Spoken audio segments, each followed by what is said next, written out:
தைப்பூசம் பாகம் 4. சிவபெருமான் கண்ணிலிருந்து தீப்பொறிகள் உண்டாகி முருகன் உண்டாகினான் என்ற கதையெல்லாம் உங்களுக்கு தெரியும். அப்படி அவதரித்தவர் தான் கந்தன் எனப்படும் முருகன்.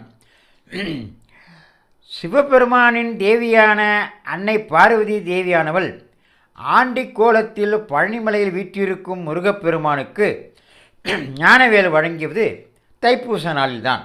அதன் காரணமாகவே பழனிமலையில் தைப்பூச திருவிழா மற்ற முருகன் கோயில்களை காட்டிலும் வெகு சிறப்பாக கொண்டாடப்படுகிறது. அப்படி அளிக்கப்பட்ட வேலினை ஆயுதமாக கொண்டு முருகன் அசுரகுலத்தை அழித்து தேவர்களை காப்பாற்றினான். தேவர்களுக்கு தொல்லை கொடுத்த அரக்கர்களை திருச்செந்தூர் எனப்படும் திருச்சீரலை வாயில் வதம் செய்து தேவர்கள் நிம்மதி அடையச் செய்தார் முருகக் கடவுள். எனவேதான் அசுரர்களை வதம் செய்ய முருகப்பெருமான் பயன்படுத்திய வேலினை வழிபட்டால் தீய சக்திகள் நம்மை தாக்காமல் இருப்ப